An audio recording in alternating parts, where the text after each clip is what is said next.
Bon, mais déjà, voilà, toute la saison, on vire pratiquement tout le temps en tête de notre championnat et de notre poule. On finit la saison au 15 mars en étant premier devant Alès qui va monter en Fédéral 3, alors qu'on les a battus chez eux en plus. Et il restait la dernière journée à disputer contre Alès à 7. Et donc, avec le coronavirus, tout s'est arrêté, le championnat s'arrête. Et de la première place, nous pensions que ça allait s'arrêter là. D'autant qu'on avait reçu un courrier là, de la fédération par l'entremise Bernard Laporte qui dit clairement que c'est les points de terrain qui se restent acquis et qui vont déterminer la suite des montées. Donc on était assez confiants. Et puis à la sortie, par le biais de challenges qui sont propres à la Ligue Occitanie, on se retrouve au 3e. Et là, c'est plus du tout la même chose. Oui, que le club soit au courant, c'est une chose. Ça ne veut pas dire en étant au courant qu'on est d'accord avec ce fonctionnement. Moi, déjà, sur le principe, je vais te dire quelque chose de clair. Pour moi, je suis un peu à l'ancienne, c'est les points de terrain qui doivent compter. Tout ce qui est mis autour en place, pour moi, c'est une ineptie.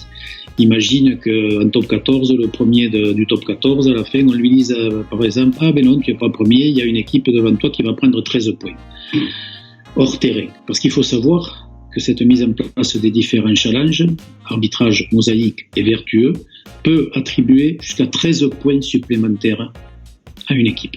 Ce qui veut dire l'équivalent de 3 matchs gagnés sans les avoir joués.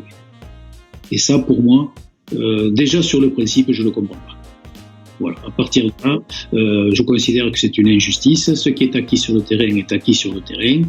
Et venir modifier tout un classement à la sortie par des points qui ne sont pas acquis sur le prêt, déjà sur le principe, je suis contre.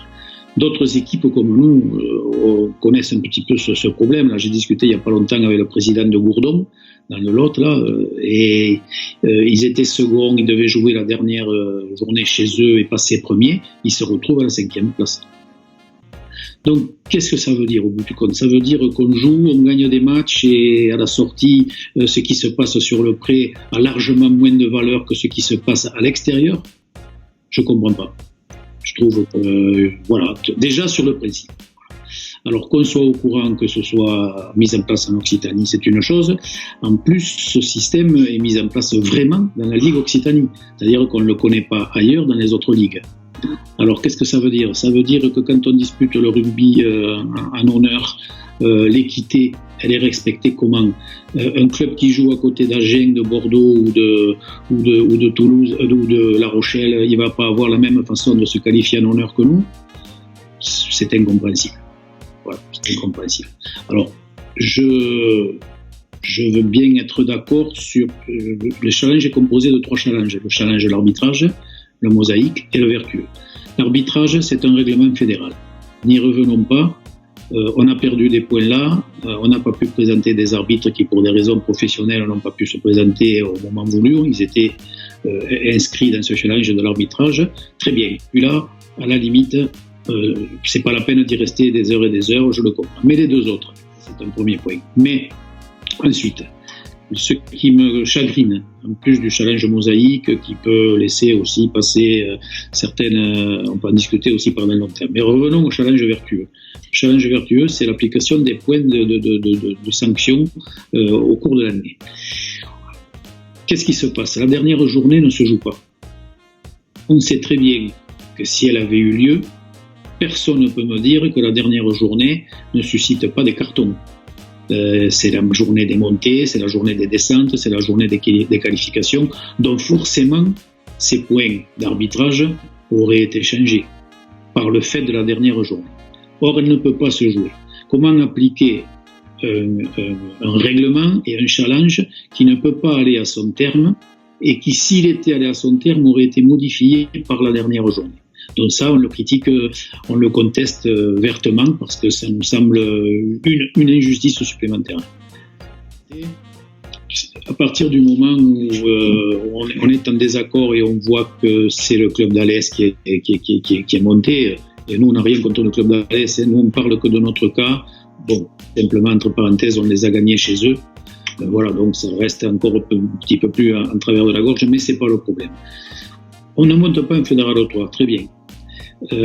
Moi, à partir de là, il n'y a pas beaucoup de solutions parce que entre ce que dit la fédération, ce que dit la ligue, ça commence à faire long depuis un mois et demi. On ne sait pas trop où on va, on ne sait pas trop ce qui va se passer. Certaines disent des choses, d'autres en disent d'autres. Donc, effectivement, on a pris les conseils d'une avocate sur Béziers, Maître Vielle-Bondon, à qui on a donné le dossier.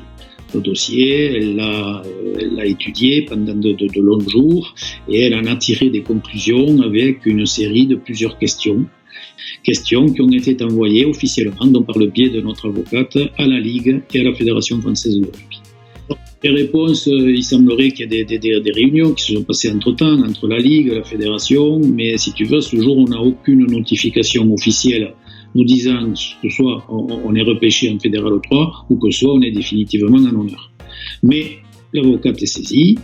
Nous allons sûrement aussi saisir le CNSOF, peut-être dans une vue de conciliation et de désignation de médiateurs, d'autant qu'il semblerait que pour intenter une action en justice, pour aller par exemple devant le tribunal administratif, il faut obligatoirement avant qu'il y ait une tentative de conciliation auprès du CNSOF.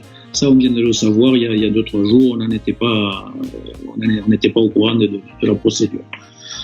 Donc, s'il faut intenter une médiation, une conciliation par le biais du CNSOF, on le fera. Si cette conciliation n'intervient pas, on sera obligé d'aller devant le tribunal administratif pour voir qu'est-ce qu'on nous dit. Et à ce moment-là, ce serait une action en référé. Il semblerait également que du côté de la Ligue, il ait été saisi un avocat, dans la personne de Maître Lagarde à Limoges, qui est un spécialiste du droit du sport, et qui devait donner son avis sur le sujet et sur le dossier à la Ligue. Mais à ce jour, on n'a pas plus d'informations. Moi, j'ai eu Alain Doucet au téléphone, j'ai lu par mail, moi je n'ai aucun souci avec l'homme, avec le président de la Ligue et tout. Il ne s'agit pas d'affrontement personnel, loin de là.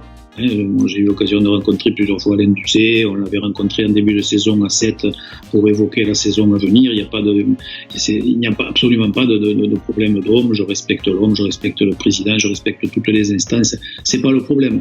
Le problème, c'est que si tu veux, il y a un sentiment d'énorme injustice. Mes joueurs l'ont gagné sur le terrain. C'est pas comme si on était dans un cas de figure différent. Quand tu finis la saison, que tu fais des efforts dans le bon sens, et je vais en citer des efforts. En début de saison, justement, avec Alain Doucet, on avait évoqué donc l'avenir de Sète. C'est un club jeune qu'il faut pérenniser. Et malgré que ce soit un club jeune qui a été créé par Yves Kerbiguet, mon coprésident, en 5 ans, 3 titres ont été ramenés. Champion du Languedoc-Roussillon en première série, champion promotion honneur et champion honneur. 3 titres en 5 ans, c'est quelque chose qui mérite le respect au moins sur le plan sportif. Il fallait pérenniser le club. Il y avait déjà dans le passé la possibilité de continuer un championnat de France avait été refusée à 7 par 2 fois. Une fois parce que l'école de rugby n'était pas assez consistante et une deuxième fois parce que les juniors également l'équipe n'était pas assez consistante. Qu'est-ce qui s'est passé en début d'année ? On nous a demandé de faire des efforts dans ce sens. L'école de rugby cette année est passée de 22 gamins à 50. Et l'équipe junior a assuré tous ces matchs sans forfait avec 24 ou 25 jeunes qui ont tenu le coup dans des conditions parfois difficiles parce que les victoires n'étaient pas au rendez-vous. Donc, l'équipe réserve finit première de sa poule et l'équipe première finit premier de sa poule. Je pense que sportivement, quelque chose s'est passé. Et on a même été précurseur puisque pour amener des gamins à l'école de rugby, parce qu'on n'est pas dans un pays de rugby à 7, il y a le football, il y a l'arago, tu connais la région, le club a payé des licences gratuitement aux gamins. Tu vois, on a été précurseur avant la Fédé qui a ensuite pris cette mesure. Donc on a fait des actions sociales aidées par la police municipale où deux policiers municipaux sont devenus éducateurs à l'école de rugby et on est allé chercher les gamins dans les cités qui nous entourent pour les amener au rugby. Donc le club, on l'a pérennisé au niveau de cette école de rugby qui commence à prendre forme et qui est bien, qui est présente, et une équipe de juniors qui également a été présente toute la saison. Plus une équipe réserve qui est première incontestée de sa poule. Sportivement, les engagements ont été respectés. Sur le terrain, on est premier. partout. Et à la sortie, on ne monte pas. Alors après, on pourra me donner toutes les explications qu'on veut, les challenges, les règlements, les trucs. Moi, je te dis, par définition, je trouve ça inepte. J'ai du mal à l'admettre. Pour moi, je ne sais pas si tu es comme moi, mais c'est un peu le rugby à l'enseigne. Quand tu le gagnes sur le prêt, ben, tu le gagnes sur le prêt. S'il faut, à la sortie d'une saison, chaque fois, ajouter 8, 9, 10, 12, 13 points qui viennent tout modifier, à quoi bon jouer ? Autant dire que tout est faussé par des attributions. Je reviens sur le challenge mosaïque. Si le fait de dire « j'ai beaucoup de dirigeants dans mon club », mais tu sais très bien que c'est facile de dire en début de saison « chaque femme de joueur prend une licence de dirigeant et tu as des dirigeants ». Mais c'est pas ce qu'on a fait à 7. Tu comprends, ça peut donner lieu à tout un tas d'interprétations. Autre point dans le challenge mosaïque, quand on parle d'une équipe junior, si tu as une équipe de juniors seule, ça a largement plus de valeur que si tu as une entente avec 4 ou 5 villages. Donc on rentre dans des considérations qui laissent la porte ouverte à tout un tas d'interprétations et qui nous éloignent de plus en plus de la réalité du terrain et du prêt. Et ça, sur le principe, moi je me battrai jusqu'au bout. Mes joueurs l'ont gagné, mes joueurs l'ont mérité. À partir de là, je veux qu'on aille au bout de ce qui nous arrive. Oui, bon, mais voilà, après, si tu veux, voilà, c'est pas contre des personnes ou contre des instances. Moi, je m'en tiens à des choses simples. Voilà, je pense qu'on est dans notre droit. Je pense que derrière ça, voilà, il y a une frustration réelle, il y a une colère de mes joueurs. Tu sais, c'est difficile, d'autant que c'est la 3e fois qu'on leur fait. Quand tu arrives à la fin d'une saison, tu connais le rugby autant que moi, que des joueurs l'ont gagné sur le terrain. Les joueurs ou sont champions ou sont quelque chose. Et qu'à la sortie, tu leur dis, mais les gars, vous n'allez pas plus loin, c'est fini, ça s'arrête là. Une fois, tu le comprends. 2 fois, déjà, tu le comprends moins. Mais 3 fois, tu le comprends plus du tout. Voilà, donc on en est là aujourd'hui. Oui, ben voilà, il y avait une école de rugby qui était insuffisante, dont suppression de la possibilité d'aller en championnat de France, et ensuite ça a été l'équipe junior. Mais à la sortie, c'est ça que je ne comprends pas. Dans la philosophie générale des règlements et de ce que nous dit la Fédération ou la Ligue, ce qu'il faut, c'est aider les clubs qui se montent, les jeunes clubs. Si c'est pour tout le temps mettre en avance des clubs qui ont 40 ans, 50 ans ou 60 ans, qui ont déjà des structures, ça c'est beaucoup plus facile. Au contraire, si un club se monte, que ce soit en 4e série, en 3e, en seconde, peu importe, au lieu de l'aider en disant, de lui imposer et la présence d'écoles de rugby et la présence d'une équipe. C'est pas comme ça qu'il faut faire. Il faut que le rugby se développe dans les petits villages, dans les petites villes, quand il y a une création, et ne pas mettre des bâtons dans les roues par des règlements supplémentaires qui font qu'à la sortie, l'équipe ou ne peut pas se monter, ou se décourage, les jeunes s'en vont, les joueurs s'en vont, c'est très compliqué. Tu t'imagines qu'en honneur, pour des petits villages, il faut aligner une équipe première, une équipe réserve, une équipe junior et une école de rugby. Déjà, pour avoir une équipe réserve, parce que là aussi personne ne l'a abordé, mais cette année, qu'est-ce qui s'est passé ? On a eu en face de nous 4, 5, 6 forfaits d'équipes qui ne sont pas venues, qui ne se sont pas présentées. Nous, l'équipe de 7, nous avons honoré tous nos engagements. Il n'y a pas eu une seule fois où l'équipe junior, l'équipe B et l'équipe 1 ne s'est pas présentée sur le terrain. Le championnat de réserve d'honneur est tronqué par des équipes qui ne peuvent pas se déplacer. Et je ne leur reproche pas, mais c'est simplement pour dire que ça ne va pas dans le sens d'aider la création et la pérennisation de clubs. Ça aussi, je ne comprends pas. Voilà. Et nous, on n'a pas de prime, entre guillemets, de prime morale au fait que notre équipe réserve s'est présentée partout, finit première, pratiquement invaincue. Je crois qu'on a perdu 2 matchs dans la saison, mais encore, je ne suis pas sûr. Et j'en profite, puisque moi, je suis arrivé cette année, puisqu'avant j'étais président de d'Agde pendant 14 ans, où j'ai vécu 6 montées avec cette équipe d'Agde. Donc si tu veux, j'ai un œil extérieur qui fait que, honnêtement, le travail qui a été fait à 7, chapeau. En 5 ans, ramener 3 titres dans un contexte qui n'est environnemental, qui n'est pas rugby, j'ai découvert un président plus que passionné et un groupe de joueurs encore plus passionnés. Ils vivent, ils dorment, ils mangent rugby vert et blanc. On n'est pas les seuls, ça n'a rien à voir avec la polémique qu'il y a aujourd'hui. Mais si tu veux, voilà, quand je suis arrivé dans ce club et voilà, je m'y suis attaché. J'ai vu des valeurs. C'est compliqué quand on arrive dans 7, on m'a dit où le 7, mais une fois que tu es dans 7 et que tu es admis et où on a vu que tu étais quelqu'un qui allait dans le bon sens, je peux te dire quoi, je suis attaché à ce club et j'ai envie pour ce président qui le mérite, pour ses dirigeants qui le méritent, pour ses joueurs qui le méritent sportivement sur le pré, qui tiennent largement la route, de me battre.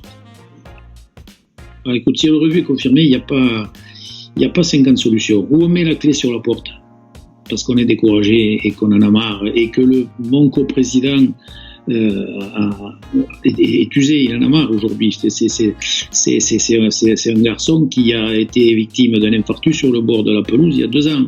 C'est un passionné. Il a été usé par tout un tas de choses qui font qu'aujourd'hui, des fois, il me dit, mais Jean-Luc, j'en ai marre. On met la clé sur la porte, on arrête là et c'est fini parce que c'est pas la peine de continuer. Ça, je peux le comprendre à un certain moment. Soit, c'est ce que je veux qu'il se passe, eh bien, on va repartir tous ensemble. Et on va montrer que 7 est encore debout et on va retenter une année en honneur. On va essayer de rester soudés avec le même effectif pour démontrer qu'on tient la route, qu'on est là, quoi. Voilà. Mais c'est dur. C'est vrai que le coup, cette fois-ci, il a encore plus de mal à être digéré que les autres fois. Mais je sais pas. Voilà, tu vois, je suis incapable de te répondre. C'est ce qui m'inquiète parce que nous, de notre côté, on doit préparer la saison prochaine. Déjà, des clubs ont téléphoné à nos joueurs pour essayer de nous en prendre parce que c'est la loi du genre. C'est comme ça. C'est qu'il y a des soucis. Donc, si on peut prendre quelques joueurs dès le mois d'avril, on va pas se gêner. Donc, c'est vrai que c'est sûr que c'est embêtant. J'ai pas de date précise. J'ai pas de date butoir. Je sais pas comment, à quelle époque ça va se terminer. Ça, c'est un petit peu l'inconnu du problème. Toute l'équipe de 7 te remercie de nous avoir appelés, d'avoir permis de nous expliquer, de parler. Et c'est super sympa. À bientôt, merci à toi et puis bon confinement. Hein.